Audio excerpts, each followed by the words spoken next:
talk about art house horror movies. I'm your host, Joshua Conkel. And I am not cut out to be a governess, Drusilla Adeline. Welcome to another episode of Bloodhaus. Would I hire you to be a governess? I don't know. This is the big I hate kids episode.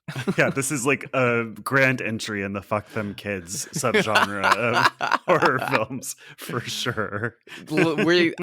Listen, I don't like kids on a good day. And so like I don't think locking me up in a giant gothic manor, which if you were just locking me up in a giant gothic manor, I would do great. Happy. I would flourish. Yeah, My skin would be radiant. Yes. I would be fucking hydrated and healthy. I'd be doing very, very well. But doing that, ensuring that I look after two little children is not the vibe. Sorry. I actually really love children, but weirdly, I don't want them in movies. I'm like, Babadook, no thanks. You know, in general, I really like the movie that we're going to talk about today, but in general, I'm like, ugh, I don't want to watch a horror movie about kids. Like, get them out of here. I hate creepy kids. That's a subgenre. I'm like, boo, I don't like this. Do you not like the creepy kids subgenre because you actually like kids, and so to you, creepy kids is like lame? No, I mean, I don't have anything like that. Like, I'm not one of those people who's like, don't kill the dog in the movie. I'm like, kill as many dogs as you want. Kill as many kids as you want. I don't care about any of that shit. There's something about it that I feel like is a little, I don't know, facile or like dorky in a way. That's what I was saying. Like, because you actually, am I offended by harm coming to children? No. Like, oh, fuck no. God, no. God, no. I know you. You'd murder a child if he looked at you wrong. No, I know. I mean, like, because you actually like kids, do you perceive it as being like a lame choice to be like, oh, and the kids are creepy, like that, like. The like, oh, I don't like kids. Do you just like find that like plebeian and annoying? Yes, I find it like tropey in a way that's not interesting. There are tropes that I like and tropes that I don't like, and the reasons for those are just random. You know what I mean? People like things and they don't like things, and one of the things I don't like is like creepy kids. I think it's kind of boring. But I did like this movie that we'll talk about later. I mean, I like it. Well, okay. I guess there's a difference between like a creepy kid movie like this, which is like upper crust children saying, "Well, my darling, do you see how the toads and the butterflies eat each other?" Whoa. And that's like, oh God, it's like Hannibal Lecter in the body of a 6-year-old. That is, yeah. But there's the flip side of that, which is the more American invention, which is the killer kid subgenre, which we talked about. That's what I don't. The really other, like, I guess. Yeah, and the bad seed. Which both I guess freak me out, not freak me out, but like get on my nerves to a degree, because I have genuinely known psychotic kids, malevolent children, and or like just spoiled brats, and I have zero tolerance all around. The Patty McCormick in The Bad Seed gets the biggest pass in the world because it's yeah, exactly. Well, listen, I mean, there are plenty of these movies that I do like. There are exceptions to all rules, but as a subgenre, it's not one that I'm like, oh, I got to go see this creepy kid movie right away because I love creepy kids. It's just like not on my list of priorities, I guess, is the way to put it. How are you? What's up? Have you seen anything cool? The questions. I'm good. I'm more or less good. I've got a lot of work on my plate right now, which is a great distraction from the world being on fire. The Troubles. So like, yeah, the Troubles. Thank you. Yeah. It's a great distraction. So I'm throwing myself into that successfully, and I've been pulling a lot of late nights. Hunched over my desk and my laptop and sipping down bottles of Snapple, getting me through it. So I haven't really had time to watch a lot of new things. I've been rewatching a lot of comfort movies, and the few things that I have watched that are new still fall into a similar era and thing. So essentially, everything I've watched this has been black and white and probably from the 40s. Well, that's your comfort. A lot of my comfort mood, like I've rewatched a lot of like Preston Sturges movies this week. The Lady Eve, and my favorite Preston Sturges movie, The Palm Beach Story. Uh-huh. with Claudette Colbert and Joel McCrea, which is bonkers. It's fully insane. It's one of my favorite movies ever. It doesn't get in the pantheon of like old screwball comedies. It doesn't nearly get its flowers next to, say, like His Girl Friday, Breaking Up Baby, the Cary Grant stuff, or the Preston Sturges stuff like Sullivan's Travels and Lady Eve. It kind of like it's like B or C string in comparison to that, but it is so wackadoo. It is so bizarre in the way that it handles narrative storytelling. And on top of that, it's got a really kind of like progressive view of sex and relationships for the 1940s, because it's about a couple whose marriage is on the rocks due to financial troubles, and the wife is like, I'm not that interested in you anymore, and like I can't keep a house for you if you can't get money, so I still like you though, so let's get divorced, let's just be brother and sister, and then I'll go sleep with rich men for money and I can support you financially through that. Whoa, that's progressive. And so she like runs away on a train full of like drunken rich men with rifles to Florida to get a divorce, and he chases after her with money from a man named the Weenie King. And it's so batshit, and it's so like deeply critical of wealth and of like the rich. Good. Yeah. And like the narrative construction of it is absolutely batshit insane. There's an interview with Bill Hader talking about how much he loves it and comparing it favorably to the Coen Brothers movies in the way the Coen Brothers write, which is not like, you know, Save the Cat screenplay of this happens and this happens. And like, we need to get to this end, so all these things need to be set up for that. Right. But the Preston Sturges movies, as with the Coen Brothers movies, it feels like an organic storytelling device where you're kind of like, I see we're at that point, so it needs to end, so fuck it, this is the end and you're just gonna deal with it. All right, we're gonna like do a it's called The Palm Beach Story. It's streaming on the Criterion Channel right now. It's so good.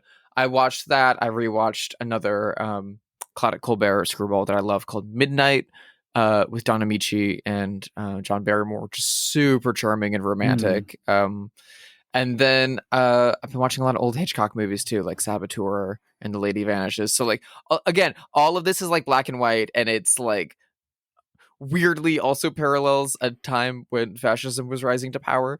So like, I don't know why I keep watching this stuff. The one I watched for the first time this week is a Powell and Pressburger movie I've been meaning to see, who I deeply love. You know, we've covered Peeping Tom on the show before, and like we'll talk about Deborah Carr and Powell and Pressburger in a minute, I'm sure.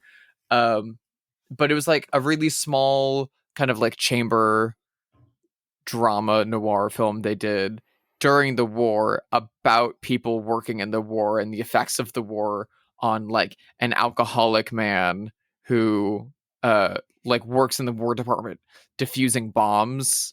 So like people come to him in the middle of the night to be like, hey, Germans are dropping fucking booby trap bombs that look like toys and children are blowing up. Oh my god. So we're gonna like call you in to like come in and like defuse these bombs. Well, he's also having to deal with the politics of like getting funding for his department. And he's like a recent amputee from his work. Wow. And so he's like delved into alcoholism. And his longtime assistant / girlfriend is just having to like deal with him and his like childish emotions. And it's very much like a British equivalent to The Lost Weekend, the like Billy Wilder movie about alcoholism. I love that movie. Honestly, I think this movie is called The Small Back Room. I forgot the title to mention entirely. And it came out like 2 years after The Lost Weekend, and The Lost Weekend famously won Best Picture and stuff like that. This feels a lot more rich and more fleshed out in an interesting way. I really love The Lost Weekend. This one also similarly has a sequence where he's like left home alone and has like a surreal hallucination sequence. Like they're very similar movies. Huh. I really liked this one, but it's not a happy time. It's super fucking bleak. So I love a movie about an alcoholic's downward spiral. you know? Oh yeah. And there's not that many of them, I feel like. I feel like people think there are a lot of them, but I don't think that there actually are. I feel like in the 80s it became a lot more relevant to talk. In 70s and 80s, like everyone started talking about like heroin addiction. Right. And like hard drugs, but they kind of left behind the important quality of like alcoholism exists, and you can make stories about it. The last great alcoholic movie was Days of Wine and Roses. I love that movie. Do you know what movie is actually really bad when I rewatched it? Is Leaving Las Vegas. That movie is terrible. What were we thinking? That's a bad movie. I haven't seen it in such a long time. I watched it in 2020, so let me tell you, it wasn't good. There was this really great little indie movie, probably about 2015 or so, and it starred Mary Elizabeth Winstead and Aaron Paul and Octavia Spencer, and it was called Smashed. Oh, interesting. It was really good, but no one saw it, so lame. Yeah. Well, go ahead. Sorry. Oh no, sorry. I just like. I think it's an underrated pantheon and subgenre of movies, and I think just generally that it should be talked about more often, but also like it's like a great open field. And I think the way that The Small Back Room ends, I think would be controversial to a modern audience discussing alcoholism. Mm-hmm. But it's also done in the context of like keep calm, carry on, wartime England and like stiff upper lip England. And also it should be mentioned that Powell and Pressburger famously also are not ever supporting and endorsing the actions of their characters at any point, and are usually very ironic and critical of the events. So it ends on like a pseudo happy note, but in a way that's like very conflicted by the alcoholism of the situation. So it's like, it's an all around very dark, very upsetting movie. I really loved it, and there's very few of their movies I haven't seen, so it was lovely to like get a little piece. What have you been watching? Are you watching things that are like in color, unlike me? Well, I'm about to go watch a black and white movie. That's my new favorite movie because I'm going to see Knights of Cabiria on Sunday, introduced by Sean Baker, which I'm very excited Awesome. about. Love that movie. New discovery for me. But I watched this really great 70s movie that my friend Dylan told me about. I am a huge fan of the 70s TV show Mary Hartman, and the star of that show, Louise Lasser, who many will know was Woody Allen's wife in the 70s before he left her for Mia Farrow. She's such a weird woman and so compelling, and I just have always loved her in things whenever she turns up, which is not very often because she's had many mental breakdowns, and it seems like Woody Allen kind of did damage to her career, blah, blah, blah. But yeah. She wrote and starred in a TV movie in the late 70s called Just Me and You. And it's a two-hander. It's her and Charles Grodin, 1979, and it's a rom-com. And she had just been writing scenes about a relationship, random scenes about a relationship for a long time. And then she kind of compiled them to create this movie where she plays this neurotic over-talker, sort of female Woody Allen style, in Manhattan. And she responds to an ad in the newspaper for somebody who wants to go across country within 4 days to make it to LA on a road trip. And he's looking for someone to split the drive with him, basically. And that's Charles Grodin. So it's the two of them on a road trip from New York to LA over 4 days, not barely stopping. And, you know, they're opposites attract kind of people, but of course they fall in love by the time they get to LA. It's so well written. I can't believe she didn't write more. It is so good. The dialogue is sparkling and funny and clever, and Louise Lasser is just as weird as always. I find her obviously much more charming than Woody Allen, but it's like that kind of style of dialogue. Like she plays a neurotic woman who can't stop talking, and then Charles Grodin is Charles Grobining, where he's born to be the straight man to a comedic performance. Quickly say it's Grodin. Grodin, thank you. Not. Let me say, I'm Josh Grobin's Groban. the same. Yeah. I know someone's gonna tweet about this, so I just wanted to get right there. That also sounds pretty similar to the other Charles Grodin movie from the same time, The Heartbreak Kid, the Elaine May movie. I've never seen from the that opposite movie. Perspective. That's from his perspective of being on the road trip with his recent wife, who is a very neurotic, over talker woman, and it goes a very different way. I've never seen that movie, but he's very good in the movie. Great. Charles Grodin was great all the time. Star of Rosemary's Baby, Charles Grodin. He is in it for 2 seconds. Yeah. I do really like him a lot, and I love Louise Lasser. The only place you can watch it, I think, is Internet Archive. It's just such a hidden gem. I only looked very briefly, but I couldn't even find it on YouTube. There's old DVDs of it, I think, or VHSs, but it's just kind of a lost film. But it's really worth watching. It's very funny, very cute, TV movie. So pretty digestible and accessible. I just really loved it. I thought it was a blast. That's awesome. I really want to see that. I love Louise Lasser. I mean, I love her so much. Even in the first thing I ever saw her in, weirdly, is Happiness, and I had no idea who she was because I was forgot she's in Happiness. I was 18 when that came out, and so I didn't know about Mary Hartman. But I was like, "Who's this woman? She's incredible." Do you know she's in Funny Pages, right? I do know that, but I haven't seen it. Yeah. Yeah. You should check it out, if only for her. Of course, she's in Frankenhooker. Yeah. She's in stuff every once in a while, but it's rare. It always makes me so happy. I think she's in. No, it's not her. I always assume it's her that's in Mystery Men. Oh, but I think it's actually Mia Farrow. I saw Mystery Men in the theater when it came out once, and I've never seen it again. So anyone could be in that. I know Paul Rubens and Janine Garofalo are in that, and I can't remember anything else about it. Eddie Izzard, Dane Cook, unfortunately, is also in there for it's if you're gonna watch that kind of a movie, it's a very good one. Eddie Izzard. I haven't thought of that name in a long time. I love. Where's Eddie Izzard? Eddie, in that movie or in life? In life. Eddie Izzard is first of all, trans woman? fully come out. Yes, fully come out as trans woman. Okay. Still going by Eddie, but fully using she/her pronouns. I assumed that was coming 20 years ago, but I wasn't sure. Oh yeah, it's been a long time coming. I'm very happy that she's very happy with herself. Yeah. That's great.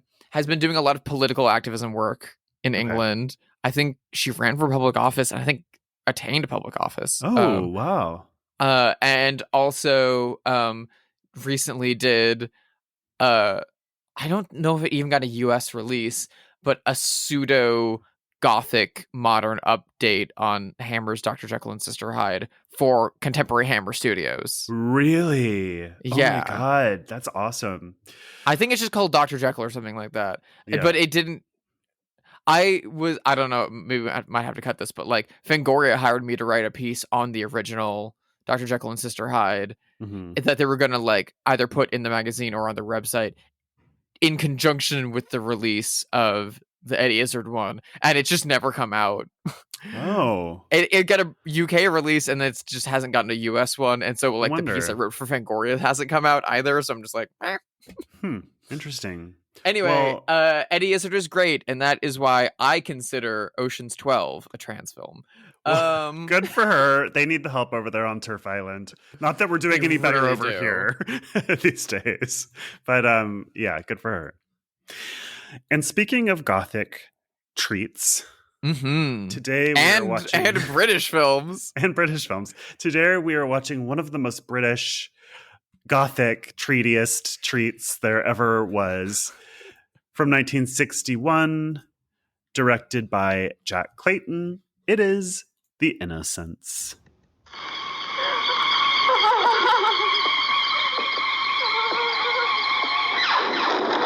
There has has never been a ghost story created especially for the adult moviegoer until The Innocents.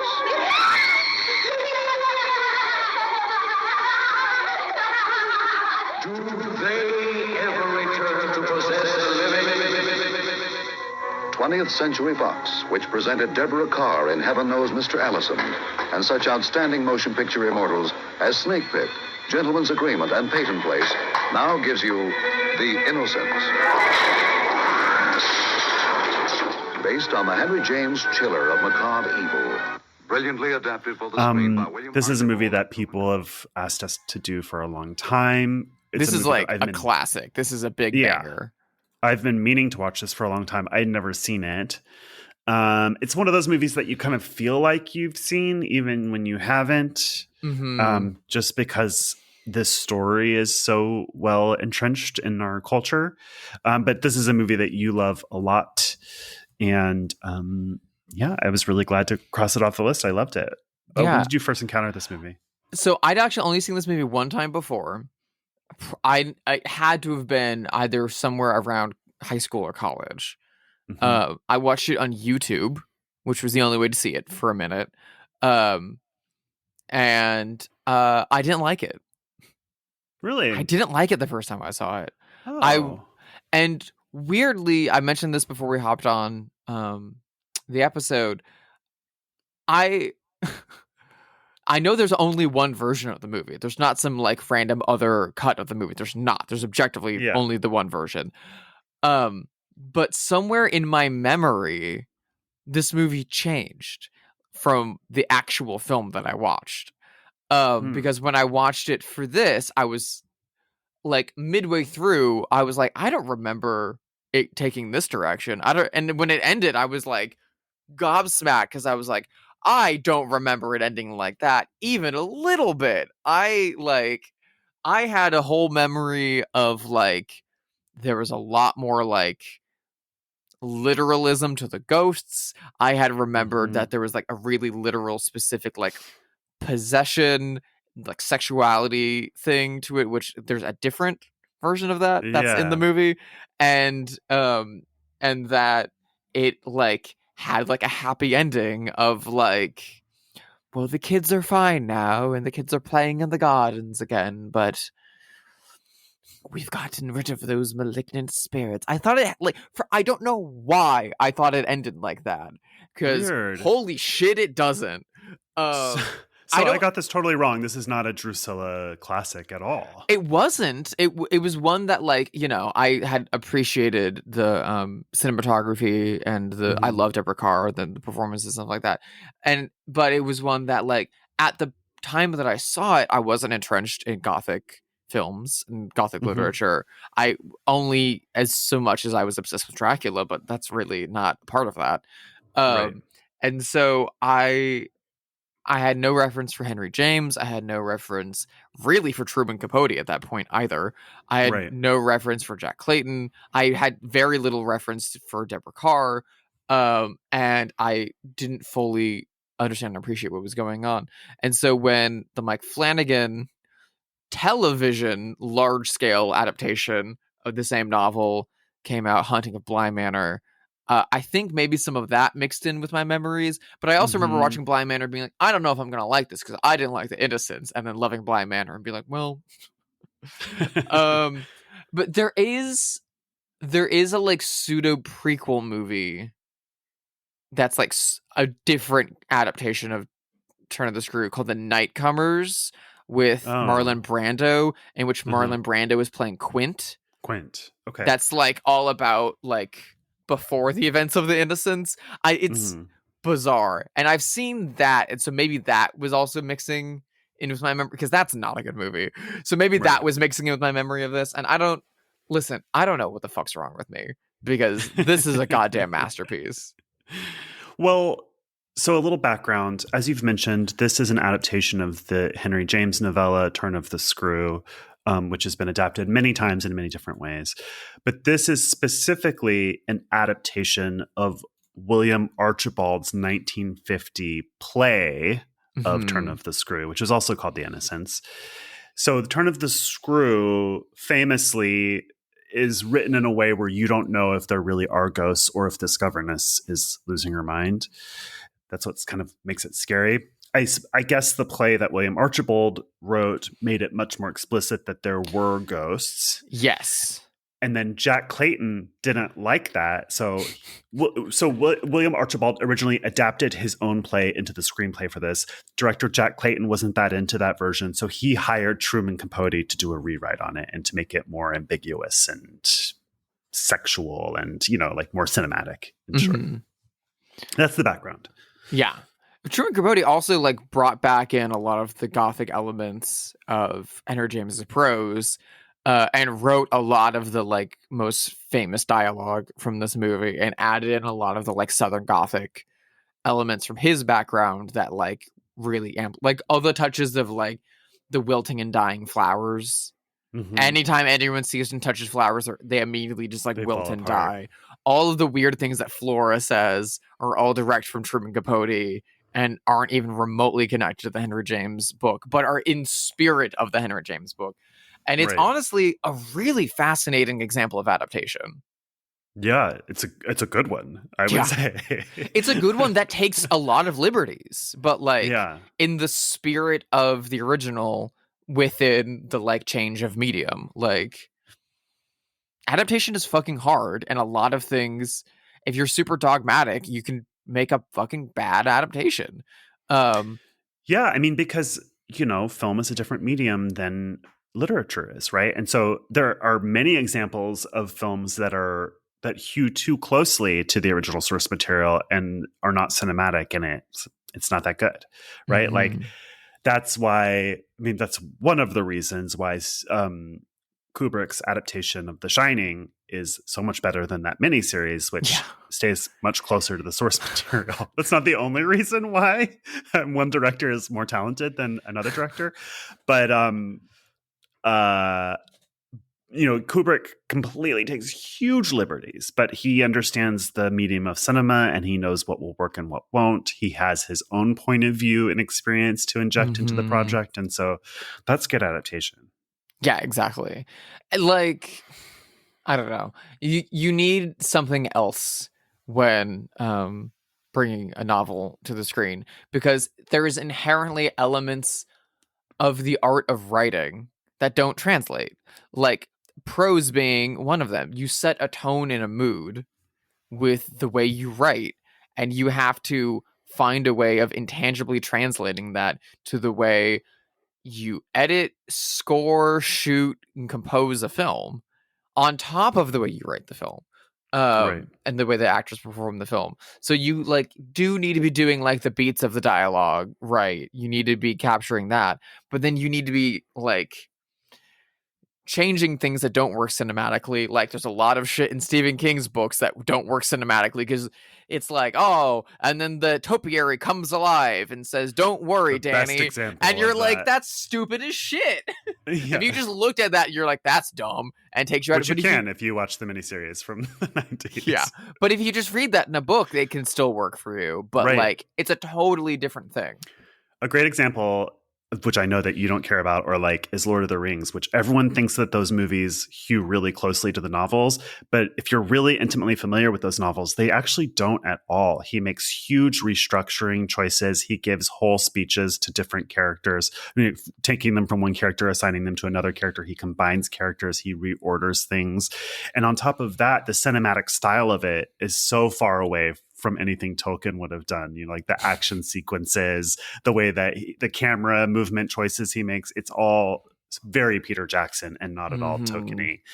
And so, yeah, it's just like a fun thing to talk about. You could do a whole podcast on like book to film adaptations. I'm sure that exists. I'm sure there's people that do that. And you know what? I think it's fascinating. But great. I feel like if you're teaching a screenwriting class on adaptation, I think having a copy of the book of The Turn of the Screw, having the 1950 play The Innocents, and then the Jack Clayton, and then the Truman Capote script for The Innocents, and then the Jack Clayton film, like the differences between those four are so wild and varied and different, while achieving similar goals, that I think like studying the minutia between that it's a great case study. Like, you're right. Yeah, you're totally right. I mean, also just making a movie is adaptation too, right? There's a saying in Hollywood: a movie gets made 3 times. It gets made on the page, it gets made in production when you film it, and it gets made in post. And those are all 3 completely different movies. I mean, you can radically change a movie in post production. Yeah, significantly. I mean, director's cuts are a great example of that. Look at any fucking like Snyder cut aside, but like half of Terry Gilliam's career, half of like Orson Welles' career all have like butchered, like chopped versions, and then like, oh, we reconstructed the director's cut like this, and like, yeah, it's entirely different. Thankfully, that isn't the case with The Innocents. The Innocents is one whole piece, one whole film that somehow wasn't fiddled with by Fox, despite the fact that there was a lot of fights going into it. So what is this movie about? This movie is about Miss Geddes, who is hired. Oh, Giddens, which is the name of my lesbian gym teacher in high school, who lost on The Weakest Link. That's so funny. But also, first of all, how many people who had gym teachers in high school that were women? They were all lesbians, right? Lesbians. I was the editor of the literary magazine, and I had to reject her poems because they were too sexual. That's so funny. First of all, a high school having a literary magazine, and the gym teacher being like, "I'll submit." Yeah, it was called the Borscht Circuit for some reason. And did you grow up in the East Coast? What? Like, no, I grew up in rural New York? Washington State. Okay. Yeah. Anyway, where was I going? Oh, yes. Ms. Giddens is the new governess for a wealthy Londoner who has a country estate where he has put away his niece and nephew who he inherited when their parents died. And he doesn't want to have anything to do with them. He doesn't want to raise them. He doesn't want to hear about them or from them. And so he hires literally, he's like the biggest piece of shit in the world. And so he hires this governess to just go to his country estate and just fully take on the responsibility of raising these children. He does not want to hear from her at all. It should also be noted, it's her first time. It's her first job. She's like one of many children of a country priest. So like she's I love children. There's nothing better than children. And she has a very, very, very strong religious upbringing, which isn't apparent at first, but becomes very apparent throughout the film. Yeah. So she goes to the country where she meets these 2 kids, Miles and Flora, who are very precocious. They talk like, I was thinking of the 7-Up documentary and how there's like the posh kids and the posh boys, like, yes, I read the Financial Times, and I, like they talk like that. They talk like rich middle-aged people, very precocious. But she starts seeing apparitions. She sees a man at the top of a tower. She's seeing a woman. She finds out the governess before her disappeared.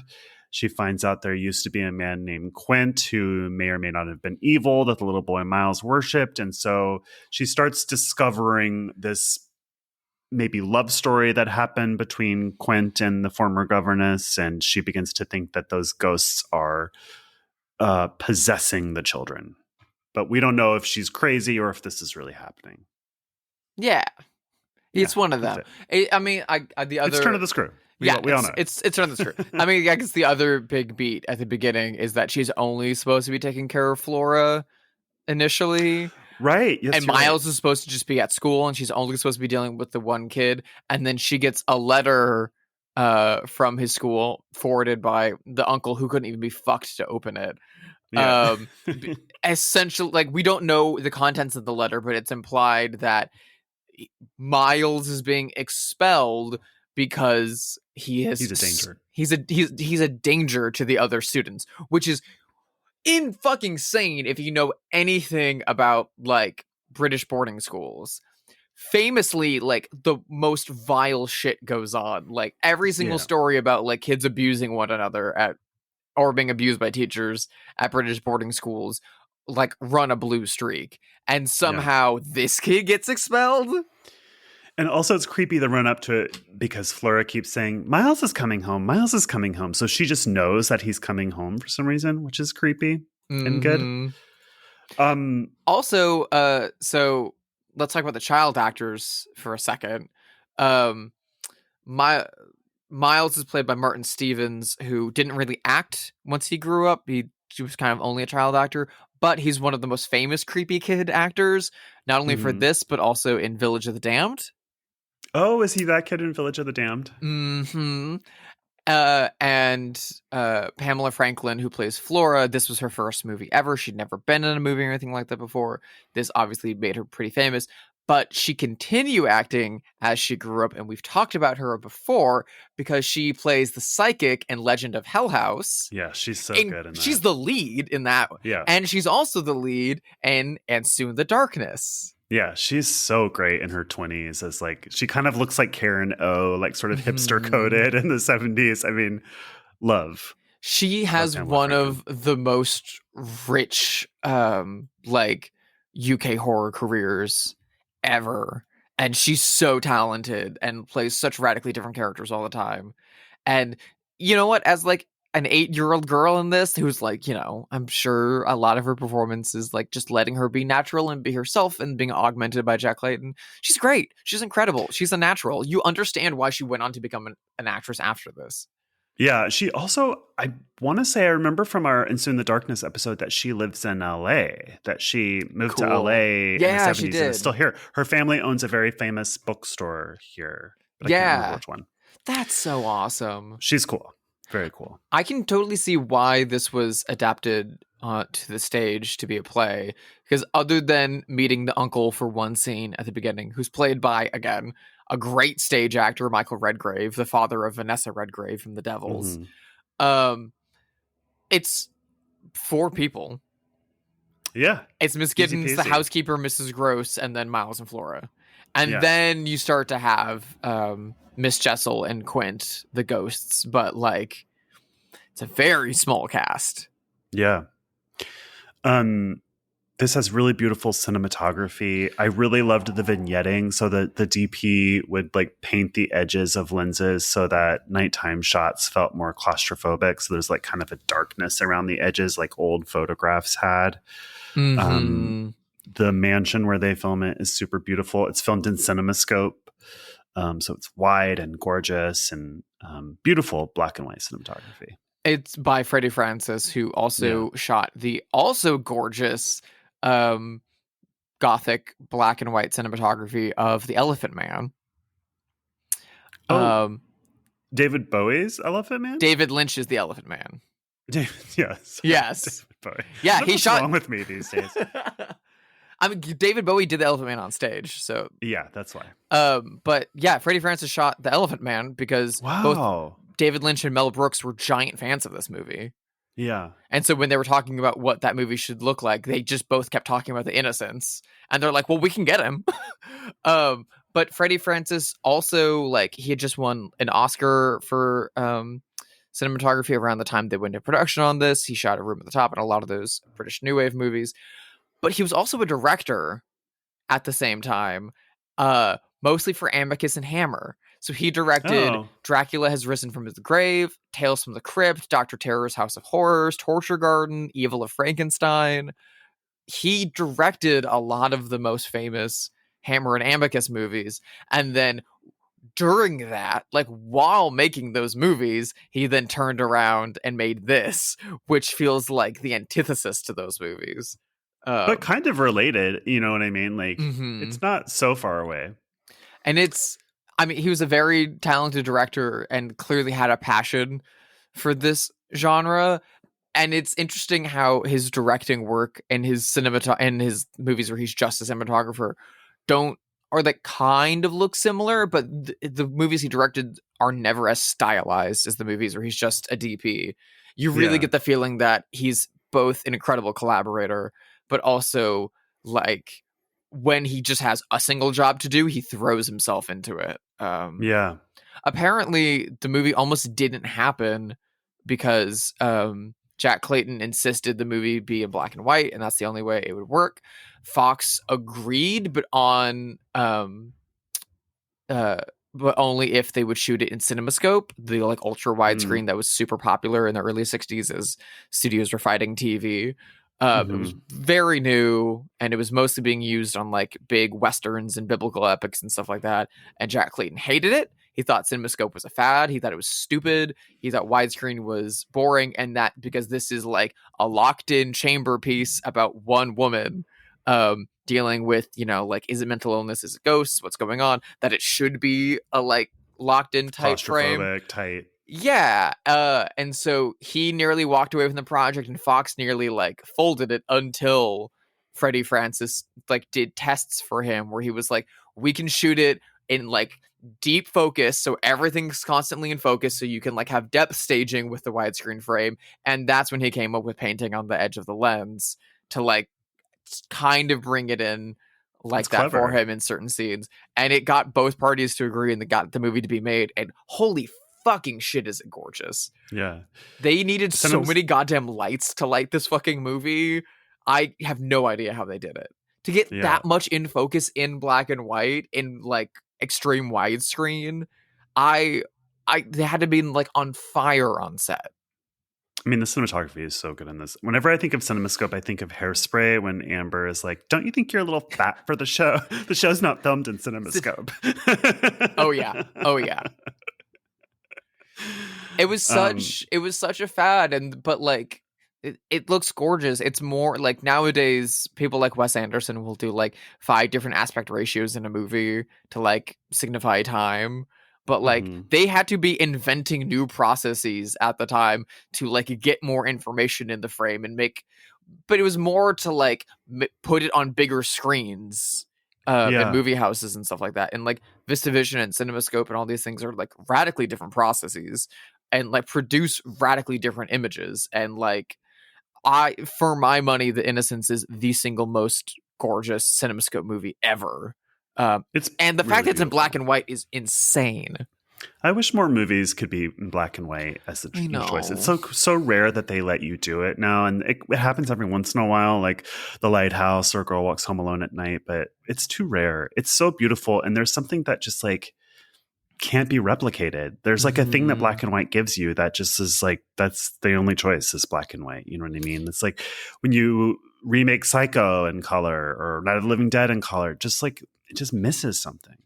I think a lot more contemporary horror movies would work better in black and white. Of course, like we're now at a weird era where like filmmakers will, after putting the movie out, will just like tinker around in Adobe and then export the movie again in black and white. Like black and white. Fury like Road and Parasite got like black and white like re-exports essentially after the movies were made, but they were never intended to be shot in black and white.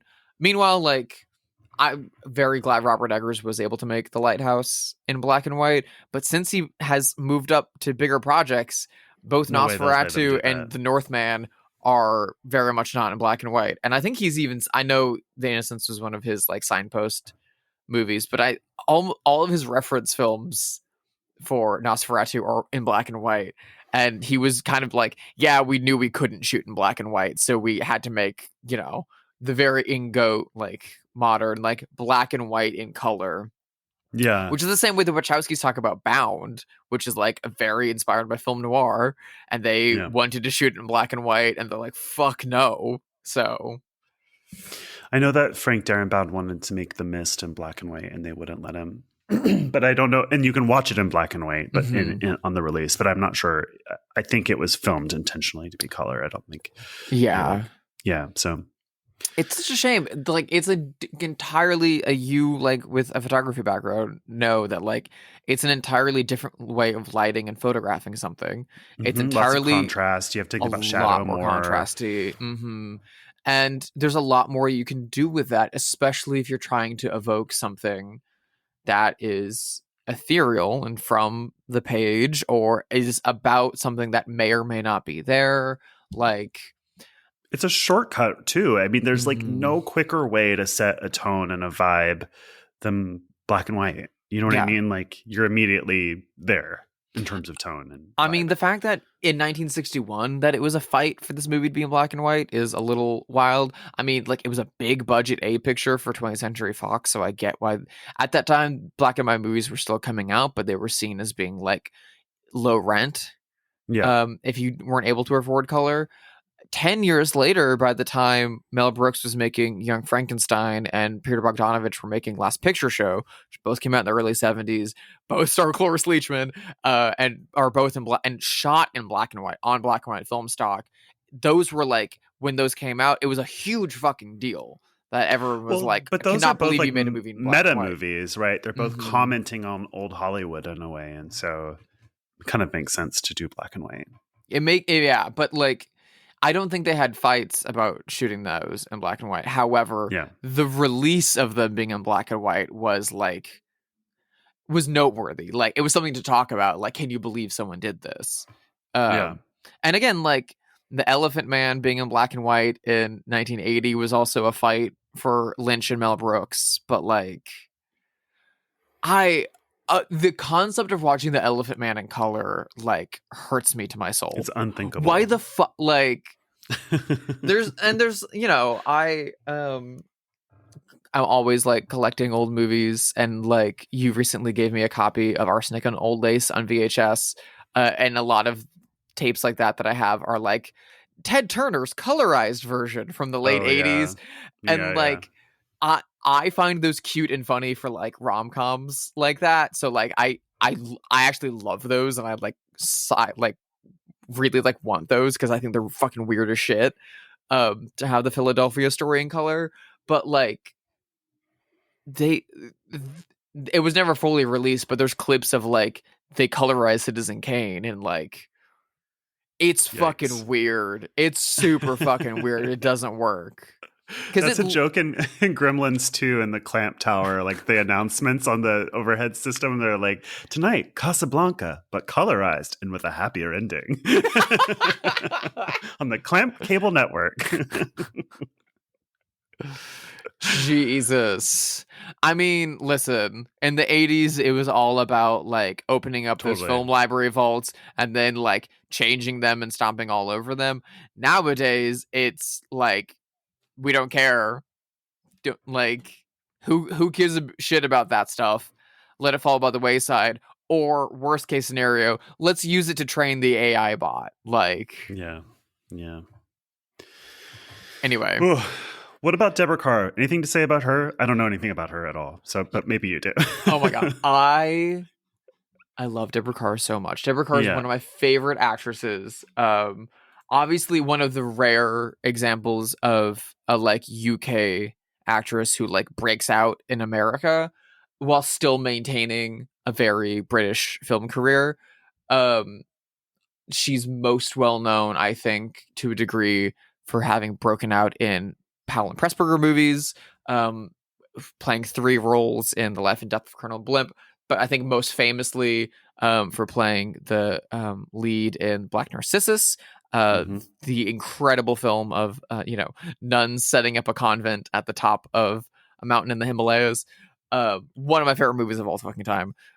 She's the kind of like theme of all of her roles are always like a repressed woman from a like rigid background coming up against modernity and sexuality. So that's like right there in Black Narcissus. It's kind of an inversion of that she plays. She plays the symbol of modernity and sexuality in Life and Death of Colonel Blimp.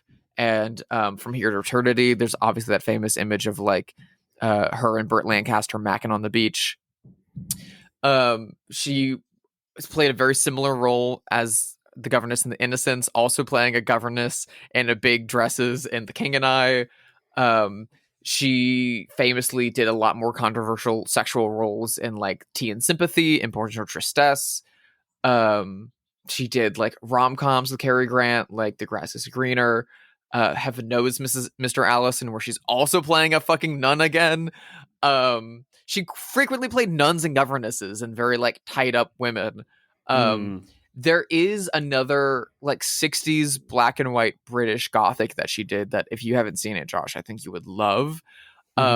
It stars her and David Niven from the Pink Panther movies, as well as Sharon Tate and David Hemmings from Blow Up and Deep Red. It's called Eye of the Devil.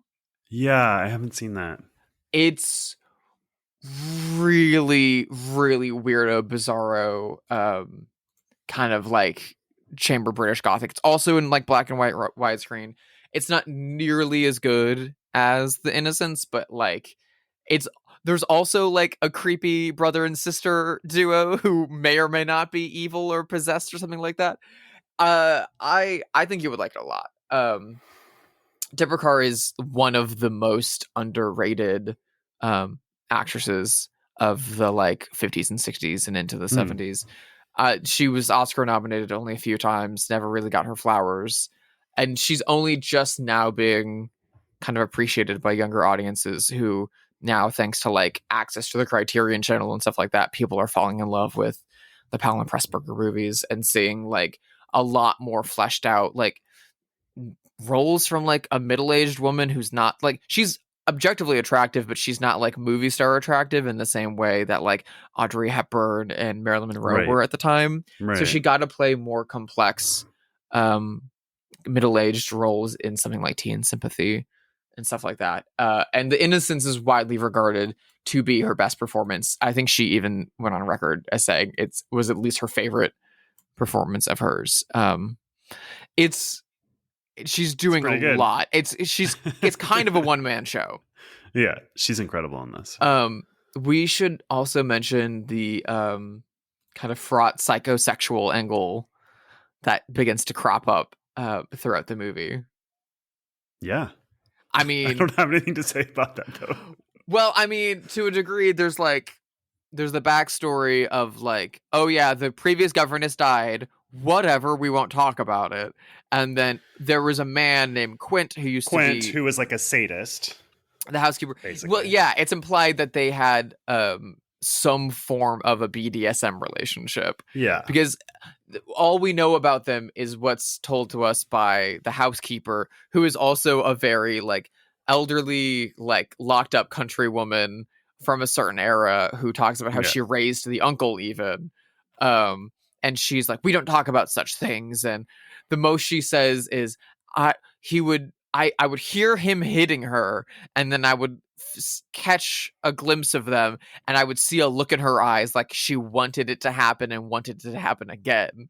And you're like, oh, okay. So this was also a woman who was like a very like simple, closeted, button-up governess, well-bred, well-educated, who came to this house and then was quote unquote corrupted by the brutish sexual influence of Quint. It's never implied at any point that that's unconsensual. Right.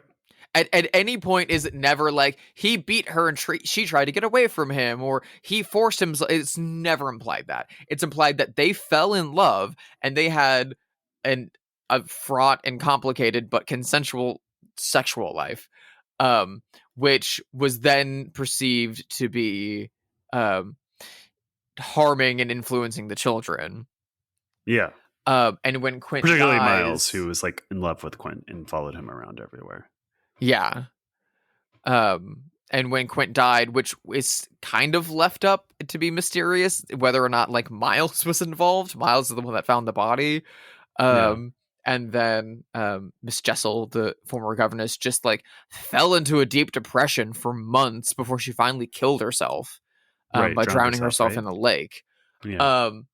And weirdly, my memory of this movie was that because of that backstory, that and maybe it's like partially in there in the like fears that are unspoken in the movie, is that Miles and Flora are being possessed fully and being used as puppets to reanimate these two people after their deaths, and that they are still engaging in a sexual relationship in the body of children, which is like super fucked up and weird. And I don't know why my brain was like, yeah, that's what happened in that movie, right? Well, that is an interpretation. I mean, I think that you could read that into this movie. I didn't read that into this movie, but because that's insane. You could convince me. Yeah, I don't think that's happening in that movie now. However, there is a weird sexual relationship that's very bizarre between Deborah Carr's governess and Miles. Okay. It's really, really weird. I don't know what you mean, to be honest. Well, there's a scene where there's a few scenes near the end where she like starts to like she's like fully like there's fucking ghosts. There's ghosts in this house. I know who these ghosts are, and I think they're manipulating these kids, and I think Miles is fucking evil. I think Miles was corrupted by this guy when he was alive, and I think he's now been corrupted by him more as a ghost, and I'm gonna put a stop to it. And she has a lot of like conversations with him, and at one point she's like putting Miles to bed, and Miles like leans up and kisses her, like gives her like a really like long deep kiss, which she like doesn't move away from or anything. It's very bizarre. It's like shot in close-up, which there's not a lot of close-ups in this movie. It's really shocking. And then massive spoiler alert for the end of this 50-plus-year-old movie. Miles dies when she takes him outside and like kind of forces him to confront the ghost that she's seeing, which it's never implied that anyone else at any point in time sees. Right. And after Miles dies, she picks up his body. We go back into a super tight close-up between the two of them, and then she once again repeats that very deep kiss with him, which I also read Maitland McDonough's essay on the film, in which she is talking about that like that is intended to be read as an explicitly sexual gesture. In even Sir Christopher Frayling's analysis of the movie discusses a like burgeoning pedophilic relationship between the two of them, which is like super fucked up, if so. It's like Birth by Jonathan Glazer. I still need to see that. That's a great movie. I really want to see it. You should do a version of this where the kids are like explicitly fucking. People would love it. Oh my god. There I did see excerpts from Truman Capote's original shooting script that have been like approved and everything, and I don't know if they shot these scenes or not, but there was a prologue. The movie now, as you can watch it, opens with like black screen and the like Weeping Willow song, which is so creepy and so awesome. Super creepy and for good. Like a lot of dead space before the like Fox logo, no fanfare, just creepy song. And then we get Deborah Carr in blackness, like praying in front of a can, like, and saying exactly like the opening of Nosferatu, by the way. Oh, you're right. Yeah, you're very right about that. Immediately. Yeah. But and then that is kind of like echoed by the final moments of the film, so it's kind of like it bookends with that. The original Truman Capote script opened at a church at the funeral of Miles. I don't think it was explicit there was the funeral of Miles, but it was explicitly the funeral of a child. You like saw a child's casket, and the like parson was talking over it, and then it kind of like pulled back to like everyone in the church, including the housekeeper, all like giving dirty looks to Deborah Carr's governess in the back of the church, looking stoic and unconcerned and just like flat-faced as everyone's giving her like mean mugging her at this child's funeral, and then her slowly walking back to the house and beginning to write a letter to the uncle explaining how his nephew died.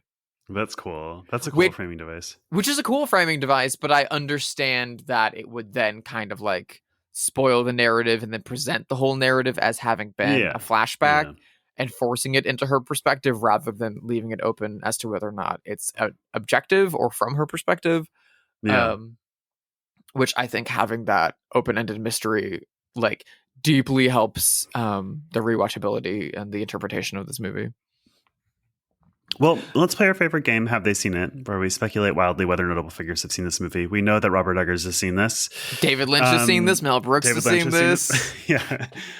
This is a person I'm thinking of because we just had the Grammys. She has a new song that I'm really not that into, but she's kind of doing gothic aesthetics. And that person is Lady Gaga. Madame Gaga. Seen this?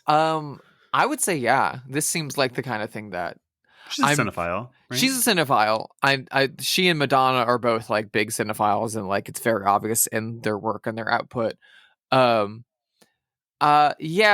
I definitely think she's seen this. I think she's also probably a Deborah Carr fan, and that would probably lead her to this. I buy that. But also, like, if you want to get into like any kind of like arty horror 101, The Innocents is like in the top 10. Yeah, totally. And with like goth vibe she's going for right now, yeah, I definitely think she's seen it. So we have talked about a few other like really great Gothic haunted house movies on the podcast before, and one of them that we covered last year I feel like has a lot of connection to The Innocents and to Henry James, but in a different way, and that is the 2000 film or 2002 film The Others with Nicole Kidman. Yeah. Very similar in a lot of respects. A movie that I think also would be elevated by having been put in black and white. Agreed. Do you think that Nicole Kidman has seen The Innocents? 100%. I can't believe there's any world. I mean, she's so huge. She's a huge cinephile too. Yeah. Really huge into directors. Yeah. I don't think there's any chance she wouldn't have seen this in the run up to The Innocents.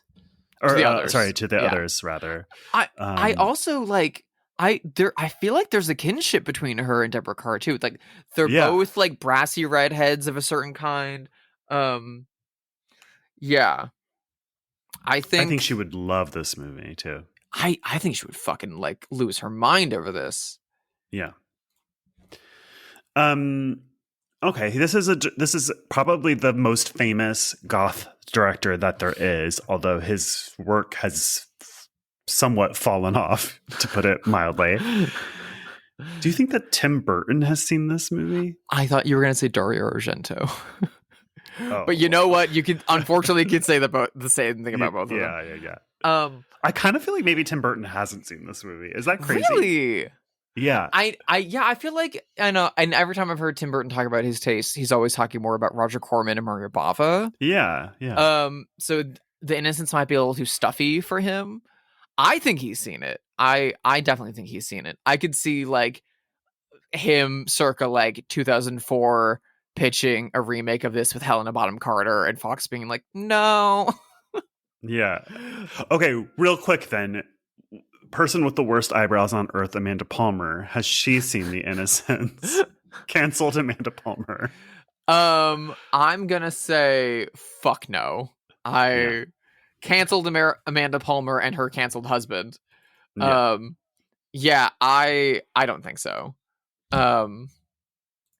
I can't imagine so. This is someone that I've mentioned in past rounds of this game because he's one of my favorite cinematographers working right now. I think he's very, very talented.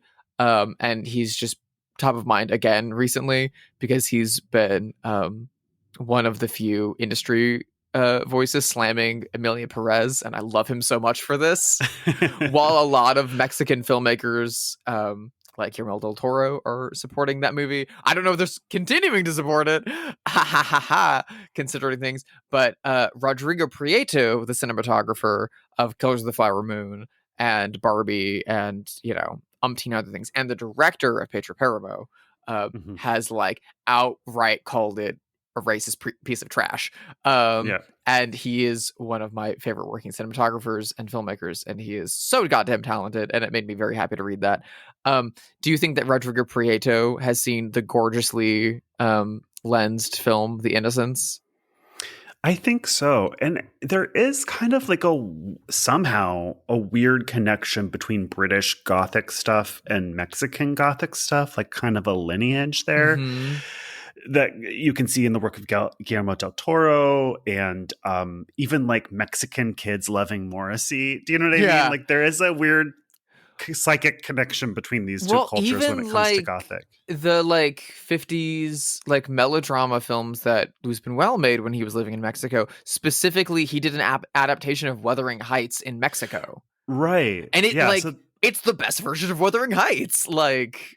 It's like really good fusion food that shouldn't work but does. You know what I mean?